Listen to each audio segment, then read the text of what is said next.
Hello everybody, my name is Ilya. And my name is Tyler. Together we make up kovray, a couple that loves to play strictly two-player games. Strictly two-player games.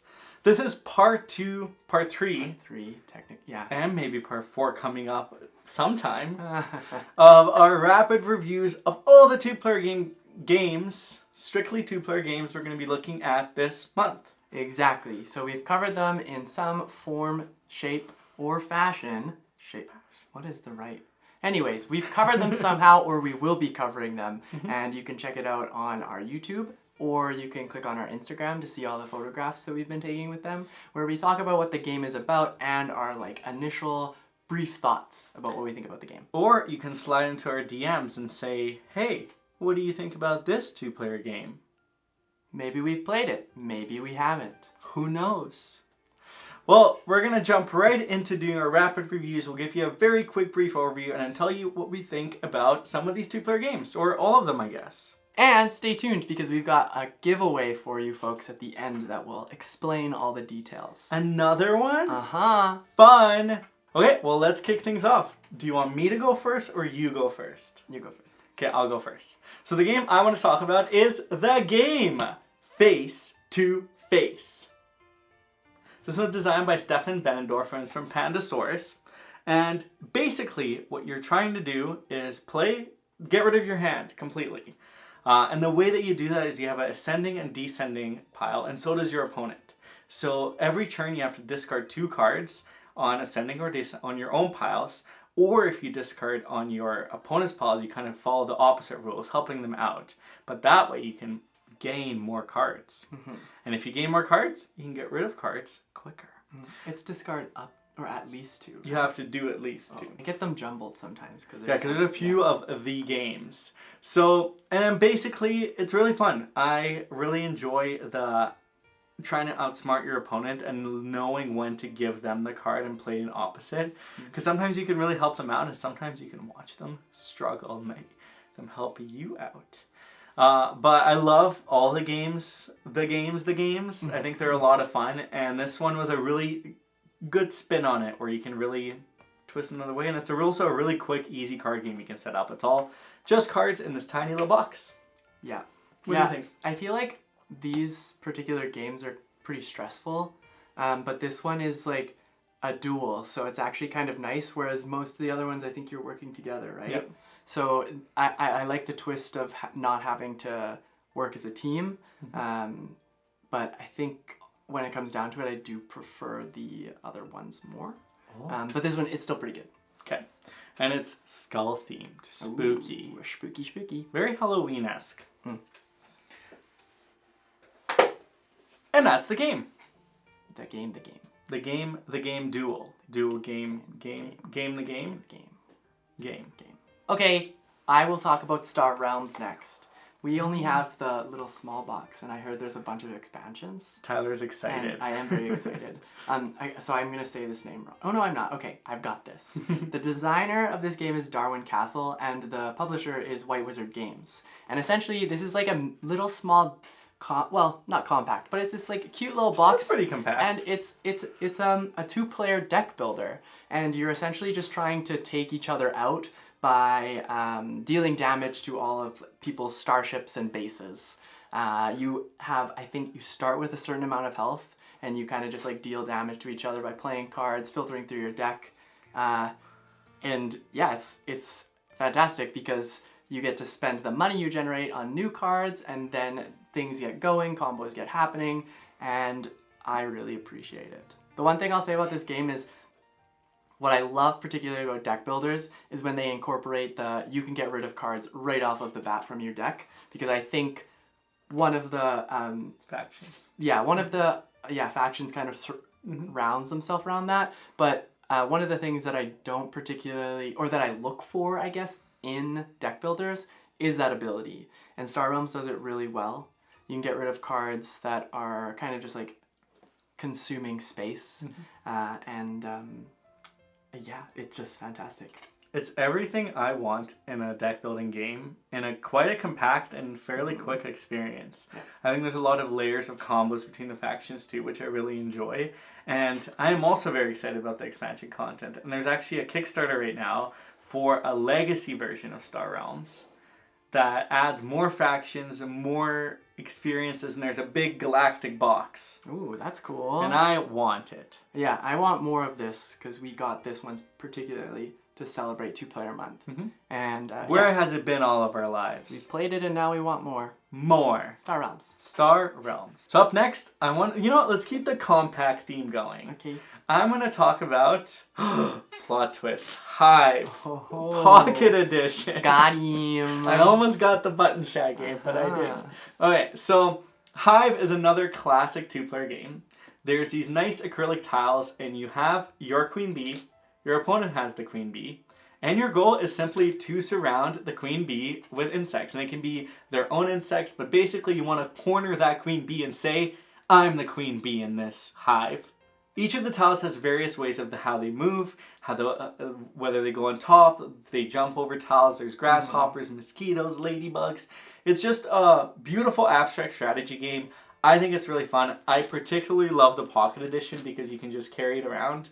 Because I feel like we don't have the original. I didn't even know there was a bigger one. I Yeah. thought that this was it. There's a bigger one, which I'm like, Yeah. those would be clunky tiles. This Pocket Edition is Wait, perfect. so it's like it's bigger. They're bigger tiles. They're like double the size of this one. Oh, okay. Yeah. I can't even picture that because They're pretty big. I think they're quite They the right size. They make sense. So I really enjoy Hive. I think there's a lot of fun to be had in it, and it's nice to get in your opponent's head in this one for sure. Oh, okay. Yeah, it actually really is, and obviously because there's a lot of different types of insects and the way they move are all different, you can kind of like plan ahead for all of it and really start to play games with your opponent by doing things that they probably are like, wow, why are they doing that? And you're really just plotting. Brain messes. Hive. Thumbs up for Hive. Okay, clearing the center, let's talk about Caper. Whoa. All right, Caper. Yeah, take that off so I can get the names right. Is it upright? Is it? No. That would have been a good Upright reveal. on the back. That would have been a good reveal. Oh my goodness. Goodness. So Caper Europe is designed by Une Rubio and it's published by Keymaster Games. And essentially in this 2-player game, what you're doing is planning to be the best person to be put on the heist. Or I guess the best team to be put on the heist. You're essentially battling it out between your opponent for 3 different locations by doing this card drafting type action. And then you're trying to create your team of thieves in particular areas to try and have the majority control and score yourself extra points in that heist. And then at the end of it all, you'll score points for some of the cards you've played, for the heists that you're able to do better than your opponent, and then a variety of other things that are a lot of fun. You're gonna get loot. And then there's like color combinations you'll get for your sets that you collect. There's a lot to this game, and there's a bunch of different locations too. So you can play with all over Europe. Yeah, exactly. All over Europe, and it provides a bit of a different style of game, which I really appreciate. That's Caper. So what did you think of Caper? Oh, I think this game is great. I really appreciate the drafting element. I think it's very strategic because like you have to plan ahead in what you're going to be doing. And then you obviously know like what you're giving the opponent, so you want to make sure you don't give them that. The scoring conditions I think are really great. And then overall just collecting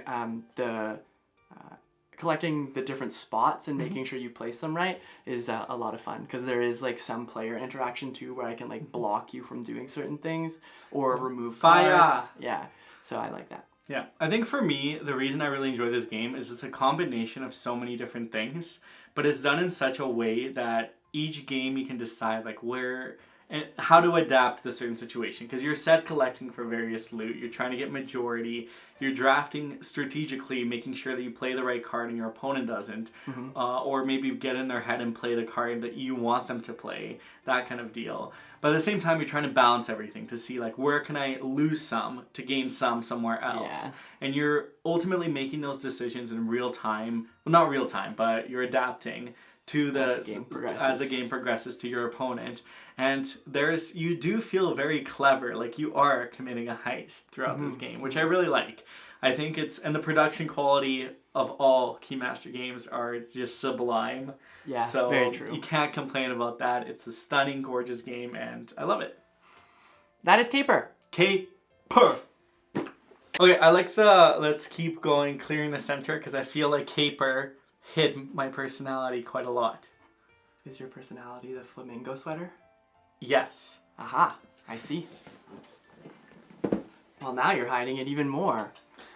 That time you killed me. I would never. I love the theme of this game.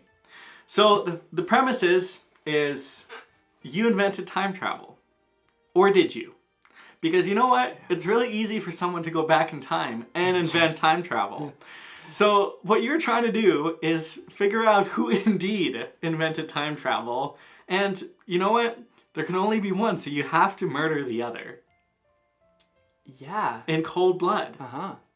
So this is the abstract strategy games where you're playing in the past, the present, and the future. And the way that you move your pieces may impact the past, the present, or the future. And all you're trying to do is basically eliminate your opponent by pushing them into a wall, pushing them into a tree. There's also 4 modules in this game that layer up and allow you to discover more of the game. And they're so unique, so lovable, and the components are just wonderful.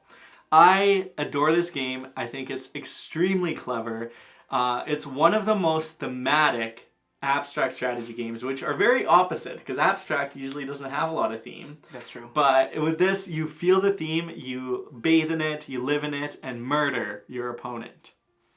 Yes. I really like the way you plan moves in this game. So you'll end up like moving in either the past, present, or future. And then you have to declare where you'll be moving next. So then your opponent can actually play against that, or you can play your opponent and try and force them into a certain zone because maybe they don't want to be involved with your movements. So I think that's very clever. Overall, yeah, the modules to this game is very cool to see it evolve into this. It still remains the same game, like in essence, obviously, but it does add, some neat layers to the game that I can really appreciate. Tyler is much better at this game than I am because he outthinks me and I get sad. Ilya's just impulsive, so he likes to try and like just do things fast, and sometimes that's not how the game works. He's a murderer. And that's the time you killed me. Look at all this beautiful space I have. Look at all the beautiful flamingos. And the Swanson hair. Up next is... Air, land, and sea is what I feel like I should be talking about. Okay. So this is like what I would describe as like an area control card game where you're basically trying to control the air, the land, and the sea. And then whoever has the majority of this, the control based on the sum of the numbers that they have in their area, they'll win control of that space. And then if they have the majority, depending on how many cards were played, is how many points they'll end up scoring. So before I forget, the game is designed by John Perry, and it's published by Arcane Wonders. And I think what I've heard is there's expansions to this game, because we've only ever played the base. There's expansions to this game, so now I'll talk about what I think about it, I guess. I hope the expansions make the game better. And I don't mean that to say like it's a really bad game or anything like that. I just personally, because it's a hand management game, everybody is dealt cards, or me and Ilya would be dealt cards from the same deck, and all the cards are 1 to 6, and there's just a limited amount of like interaction between players to be able to understand what's in their hand. There's not a lot, or there's a lot of interaction that happens on the field. I think that's great. And there's only like one card that lets you draw more cards. So I there are things that I hope for in the expansion that I think would really make me love this game, but as the base, I'm not sure I enjoyed it as much. Okay, that's fair. Still good though. Still good. Well, that's what air, land, and sea battles are all about. They're quick. There's no time to look at other people's hands, Tyler. Yeah, what if we're talking about like a war scenario, there is opportunity to basically like You don't know be a their spy, hand. You gotta strategize. or even like being able to look at the That's deck. Like there are certain things that I think could elevate the game in a hand management way. I personally like it because I think you have a limited amount of information. So 6 cards go in the middle. Those are, no one knows what they are, and each of you gets 6. Now, when you play cards, obviously you can manipulate stuff on the board, like Tyler said, but the really neat element is at any point you can withdraw. That's true, yes. And if you think you like don't have it, you don't have the numbers, you won't be able to win, you'll withdraw. Your opponent will win less points than if winning the full round. And it's a race to a certain amount of points. So there is that tactical advantage of like knowing when to give up the battle and doing it early too, because hey, you don't want your opponent to get too far ahead. I like it for that element. I think once you do get to know the cards, it becomes very similar. Like I feel like the replayability of it decreases a little bit for me because it's like, oh, Tyler has this card. How am I gonna outplay that card because it's fairly stronger? But I can do maybe a couple of things to kind of catch up. So I like that anticipation piece of it. But that's my thoughts for Airland and Sea. Yeah, I just want the expansions because I think it's one of those games where I think it could be really good. Like I think I would really, really love it. So like it's just an average for me, I guess. Right. I think with the expansions, I hope they're actually expansions and not like reskins, because I know there's reskins. Oh, the Critters one, right? Yeah. So I don't know if it's like more cards or if it's the same game, just different cards. I don't know. I guess we'll find out. Yeah. Okay, up next, I am going to talk about Circle the Wagons. So this is a button-shy game, and it is designed by Stephen Aramini, Danny Devine, and Paul Kluka. Basically, what you're trying to do in Circle the Wagons is to build your own Wild West. And the way you do that is there's 18 cards, 3 of them will be flipped up as scoring objectives in the middle, and the rest will create a round circle. And you're essentially drafting cards, building up territories, and based on what the scoring cards are, and there's 18 different ones, so many, many combinations, you are trying to beat your opponent by drafting the better cards and building the better Wild West. Wild West, guns, cows. So what do you think about it? I really like it. We actually first played this game at the airport. Yeah. And we were waiting, and it was very cute. It didn't take up a ton of space. It was very fun. It's a very portable game. Look how small that is. Button Shy has not disappointed us yet. I feel like I've enjoyed every single one of their games. And this one is no exception. Yeah, simple, to the point, and they're like a handful of cards, essentially. And affordable, too. I think most of them are actually 18 cards. That's their... Oh, is that I believe, number? maybe, someone correct me if I'm wrong, but I feel like that's... And then there's sometimes expansions, so a little bit more cards, but that's the base. I did not know that. That's awesome, yeah. Yeah, I think I really like this one. Can you overlap in this game? Like when you play your cards? Or am I thinking of the Strawpopolis? Sprawlopolis. Yeah. I'm blanking. Okay, well, regardless, it's this cool little like set collection thing where, you're just trying to beat your opponent when it comes to trying to get the objectives, and I really like that. And because it's quick, it's portable, we can take it anywhere. Anywhere. It's a perfect game. Circle the... Wagon. The Wagons. Wagons. Okay, I'm gonna talk about this one.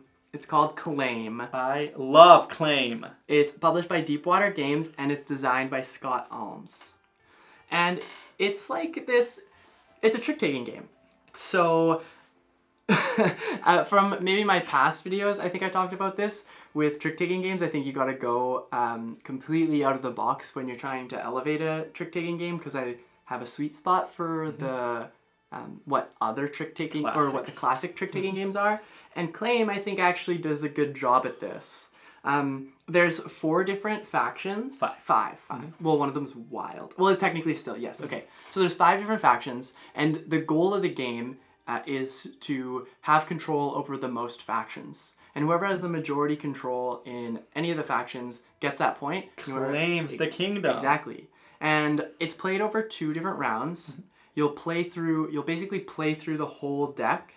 And the cool thing is like there's different abilities for each of the faction types. And as you're playing through the game, I think it's only the undead and the dwarves that change, really. But basically, there are different ways that you can interact with them, and you have to like strategically play your cards to be able to claim control over that faction. It's really neat because it's very thematic too. Because in the first round, you're playing cards to basically gain influence for to get cards from your hand. So if you win a trick, you bid on the card in the center, and then if you don't win the card in the center, you get a random one from the top of the deck. So that's like you're basically trying to gather momentum. But in the second round, you're using those cards, and actually the winner gets the piles of those tricks, or if the loser in some cases with some of the way some of the cards work. But and then the control is completely determined by amount of cards, so the values at the end don't matter. It's just to win the tricks. But I like that momentum energy of it, of like you're like, yes, please elect me as your new ruler. And then you're actually like your followers are the ones going out and doing the work and winning over other people, and then you have the throne. Yeah, it felt very thematic. Like I said, I think that it reaches far enough past the trick-taking thing to really like grab me, and it's great. I really like the claim. I was very pleasantly surprised by it. It's definitely in my top trick-taking games category. Wow. Not the top, but in some of the top, because there's a lot of good trick-taking games out there.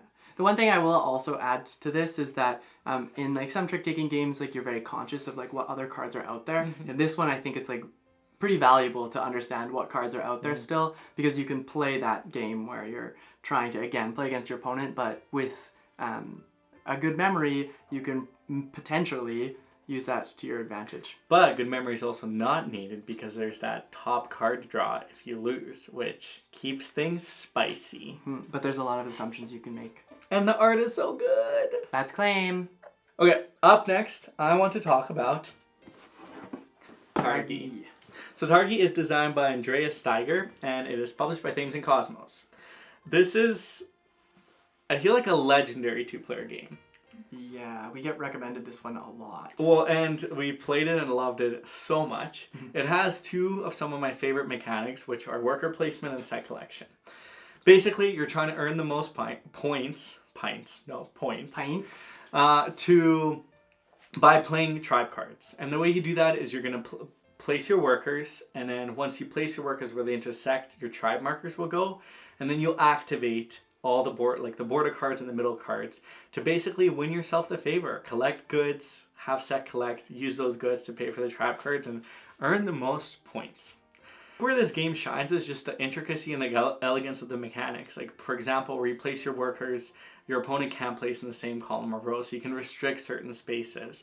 There's also robber that moves around that restricts certain spaces, so it becomes very much of almost a spatial puzzle of how do I best utilize what's currently at hand to win the game. Because as you use those middle cards as well, they flip over to the other cards. There's goods and tribes. So basically they alternate between the two, and you're really trying to think hard to outsmart your opponent. Create your own little aces. I've really enjoyed this game. I think it has some of my favorite mechanics.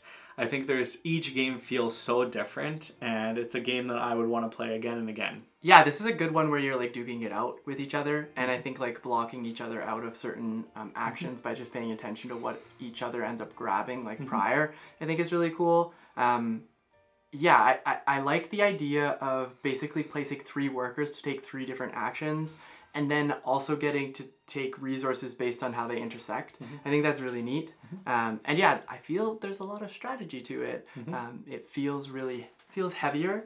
It does take 60 minutes to play, so I guess it is a bit heavier. It's a 4 out of 5 strategy, so big brain.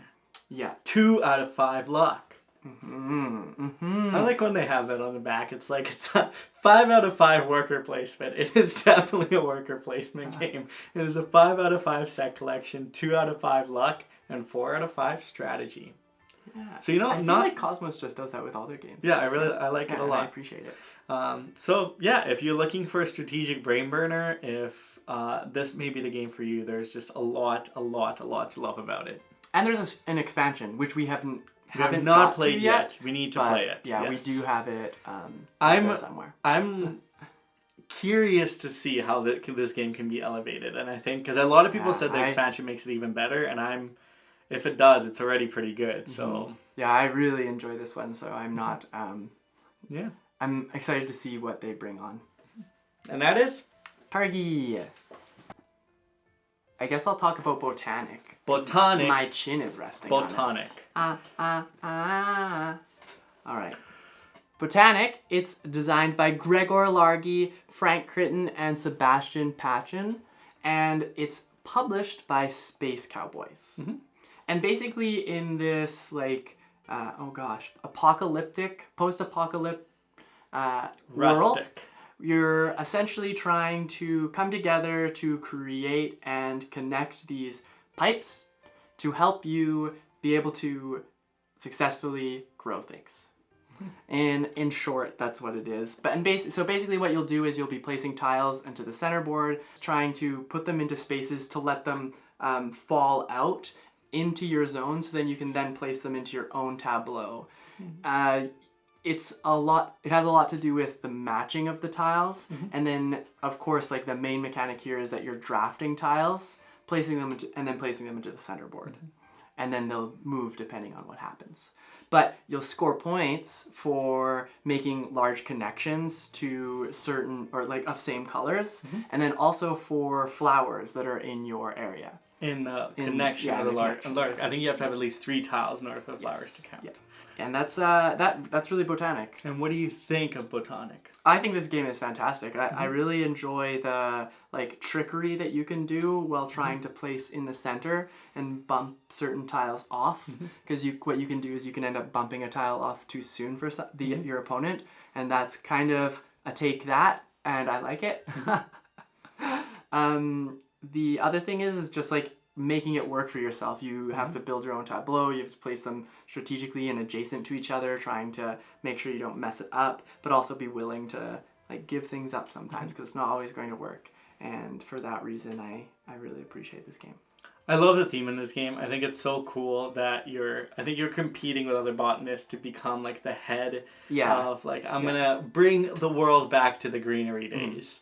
And the tile selection, like Tyler said, is extremely clever, because you're trying to, whenever you place tiles, they have to match, like if they're on each of the side, but anytime those matches are broken, they're given. Yeah.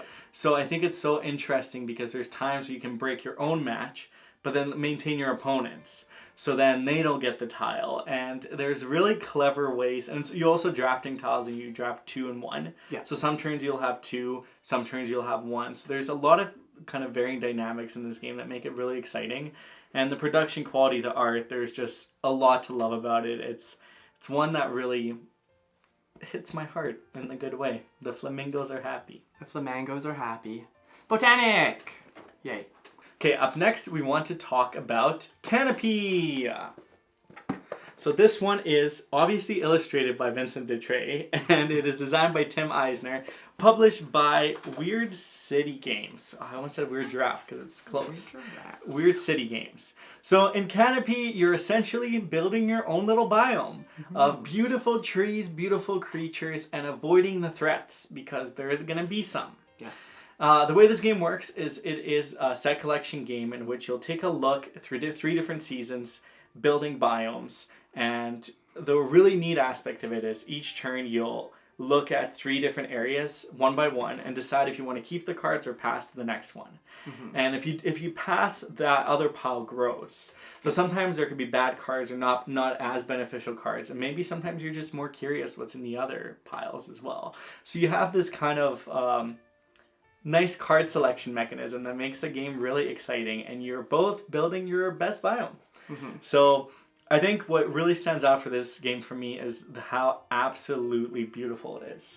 It is one of the most stunning games I think I've seen out there. The fact that you can build the trees, you can see all the animals flourish in your habitat, is just really clever. And The other aspect too is the variety of ways you can earn points. There's so many in this game that you can really begin to develop strategies and shift your strategies if you all of a sudden pick up a pile of cards and say, hey, I can make something work here. Yeah. So the 3 rounds go by quite quickly. It's extremely lovely, and I love how eco-friendly it is too.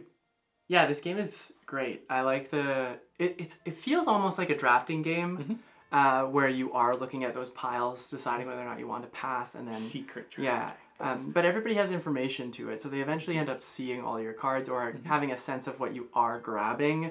The scorecards are fantastic, so you have to, but you do have to be careful, because if you grab too many scorecards, you won't get any points. Some actually end up losing you points if you grab too many, or if you get stuck with too many. So that's an interesting aspect of the game too.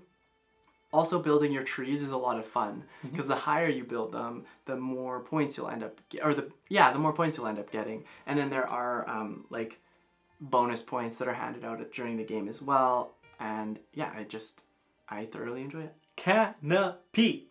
Up next we have Agricola, all creatures big and small.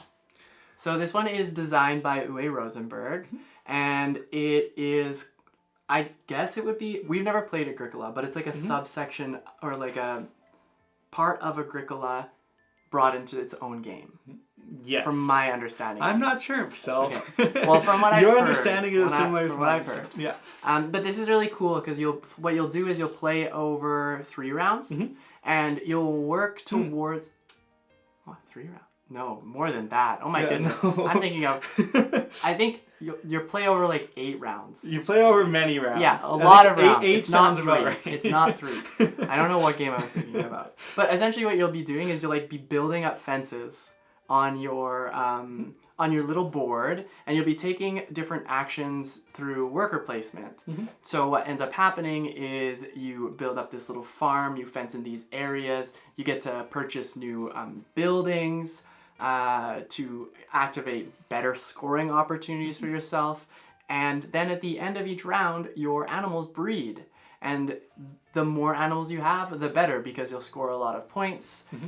There are ways to make your farm bigger, and I don't know, I think it's a really great game. It surprised me because I didn't realize that it was like a worker placement game. So then when we started playing it, I was like, yes, this is amazing. It's I already love it. How do you think it's For some reason it didn't click for me. Yeah. Fair. And then I guess the other thing that I would say is that it's very cool because the actions that don't get taken, they end up building up more and more resources, and you have to kind of decide, like, is it worth actually taking like the 5 wood that has built up here, or do I actually just need to maintain my path and go for exactly what I'm trying to go for? I think it's great. There's a lot I can say about this game. Yeah, I really like it. I think what made this, because we played Caverna, and I heard Caverna is pretty similar to Agricola. And what made, like, this game is not punishing. You don't have to make sure everything is fed. You're not going to lose points if something doesn't happen. Basically, like the title says, all creatures big and small, you're just trying to get as many animals in your farm as possible. And you do this through, like, there's an opportunity to double if you put, like, feeding trouts into them. And it just gets, it gets very exciting, and it feels good the whole time you play it. It plays fairly quickly too, which I really like, but it captures that worker placement experience and meeple placement left, right, and center. Oh yeah, the meeples. And last I'll say is there's a lot of variability with special buildings, so that your game can really change game to game, and you can really enjoy it on a lot of different levels.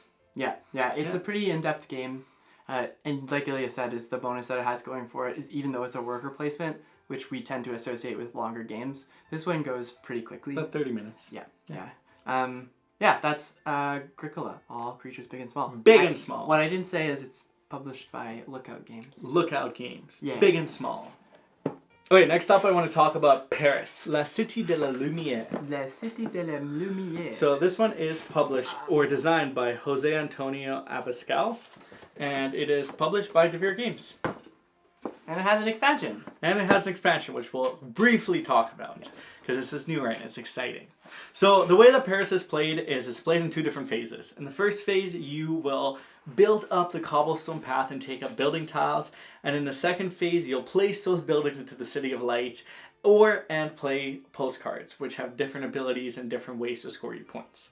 The way that you score points is lighting up the city, having largest kind of contiguous building group, as well as some of the points from the postcards, which are more prevalent in this expansion because it adds more. The expansion adds just Paris, with the Eiffel Tower and a lot of various elements from Paris into the game, even more so. Yes. So lots of city lights, lots of beauty. This game is a mean game.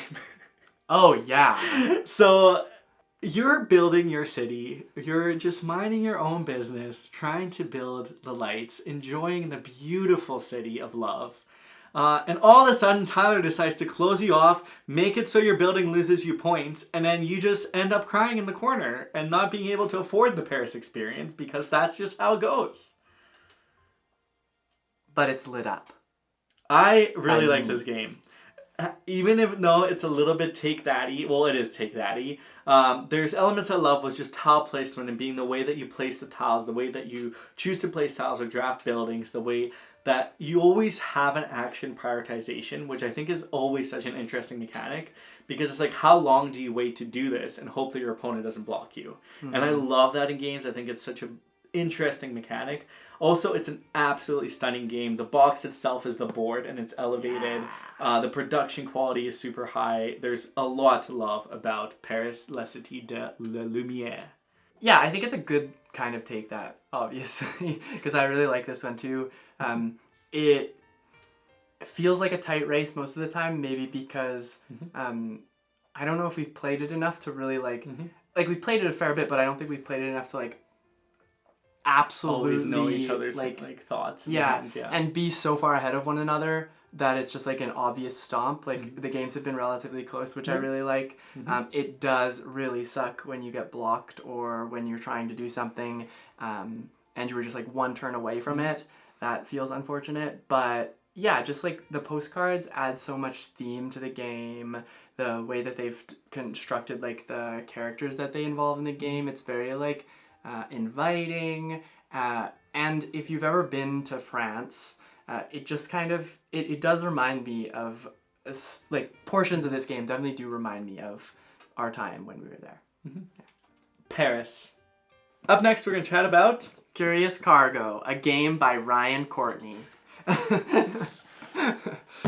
This one's published by Capstone Games, and yeah, Curious Cargo is basically this duke it out game where I like that that's your go-to. We're gonna duke it out all here. two-player games are basically duke it out games. No, and what you end up doing is you end up setting up your boards so they're facing each other, and the reason you do that is because while you're playing the game, what you're doing is you're building these pipelines that go and drop certain items off either blue or red.